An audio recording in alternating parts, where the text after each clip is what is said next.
Chapter 17 is all about how chemicals react. The first section is chemical equations. A chemical equation needs reactants and products. Sometimes in the chemical equation, the phases of the element are shown as an S for solid, an L for liquid, a G for gas, and an AQ for aqueous, which means it's dissolvable in water.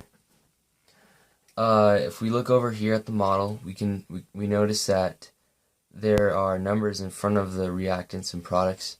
These are called coefficients, and they show the ratio in which the reactants or products combine or form. An important principle of chemistry is the law of mass conservation, which states that matter can neither be created nor destroyed during a chemical reaction. Therefore, the chemical equation must be balanced at all times. In a balanced equation, each atom appears on both sides of the arrow the same number of times. So if we look at the model over here, we have 4y, so we have 4 yellow circles, and then this over here is the reactants. So we have 3 R2s, so we have 1, 2, 3, 4, 5, 6 red balls. And over here, we have the products where we have, altogether we have 4y and the 6 are also. We can count these 1, 2, 3, 4, and then 6 red. So the whole point of this section is to teach you how to balance an equation. So that's what I'm going to do. Alright, we're just going to choose a random one. I'll just do number 3 right here. So we start off with the reactants over here. We have carbon, a hydrogen, and oxygen atoms. And then we have 2 carbons over here. We have 4 hydrogens and 4 oxygens. And then over here on the product side, we have the same elements, C, H, and O, but we have 1 carbon, 3 oxygens, and 2 hydrogens. So, first thing I would do, just looking at this, is we have an H2 over here. I would try and put a 2 here. So when we put a 2 on the product side, we end up with, I believe, 4 hydrogens and 4 oxygens. See, we're close here. We have 4 hydrogens and 4 oxygens over here, and it matches over here. But there's 1 extra carbon on this side. So in order to even this out, we'll add a 2 here, which will give us the 2 carbon over here, but also 2 more oxygen. So we have 6 oxygens, 4 hydrogens, and 2 carbons. So we need 6 oxygen over here, and that can be done by just putting the coefficient of 2 in front of this. So now we have a balanced equation.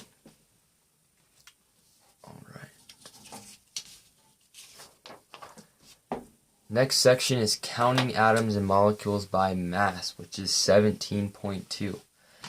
The masses of elements are shown on the periodic table, and those are the relative masses. Using these masses, we can measure out equal numbers of atoms or molecules. The formula mass of a substance is the sum of the atomic mass of the element in the chemical formula. For example, in O2, there are 2 oxygen atoms, so 1 oxygen atom equals about 16 AMU. Therefore, O2's formula mass is 16 plus 16. So when chemists examine the number of particles in a solution to avoid large numbers, because there is an astronomically large amount of particles in a solution, they use the mole. To calculate the mole, we need to memorize what Avogadro's number is, which is 6.02 times 10 to the 23rd power. And the whole point of this chapter is to be able to calculate how many moles there are in a substance. So here's a simple equation. 1 mole equals the weight of the sample divided by the molar weight, which is the formula mass times Avogadro's number. So if we can remember that, it's really simple. So here's an example. Find the number of moles in a 1,000 gram gold bar. So Ag, which is gold's atomic symbol, has a mass of 197 AMU. So we take the weight of the sample, we divide it by the formula mass times Avogadro's number, and we get 3.05 times 10 to the 24th moles. And that's it. That's how many moles are in 1,000 grams of gold. Now, to better understand it, we'll do one more example here. So how many moles are in 3.15 times 10 to the 24th molecules of ethanol? So I already started this. We take your starting mass, we multiply it by the formula mass, which is over here. This is that, and we just take the atomic masses of each of these, we add them up, and we multiply that by Avogadro's number. So then, to do this on a calculator, we take the 3.15 times 10 to the 24th divided by 46 times Avogadro's number, which is 6.02, times 10 to the 23rd. And we get 4.122 times 10 to the 46th. See, that's a very large number, so that's why we use the mole. Simple. Okay. Section number 3 is reaction rates. Reaction rates are how quickly or slowly the concentration of a product increases.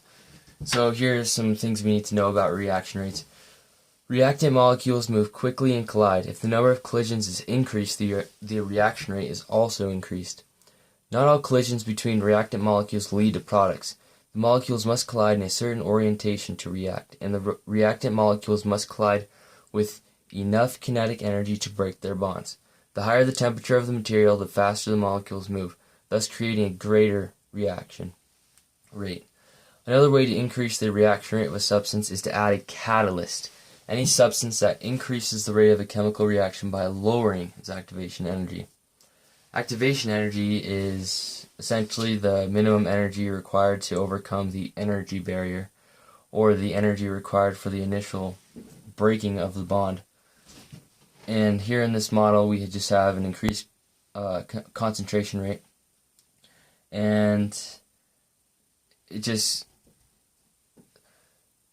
will have a greater reaction rate because there are more things in a certain amount of space, so they're colliding more and creating a faster reaction rate. Alright, so adding a catalyst is a way to increase the reaction rate, and we see this most prevalent in cars. Every car on the market or sold on the market has to have a catalytic converter, which uses the catalyst platinum and palladium to turn the harmful chemicals of the exhaust, which are the hydrocarbons, the carbon monoxide, and the NOx, or the oxides of nitrogen. It turns that into less harmful chemicals, such as water, carbon dioxide, and nitrogen.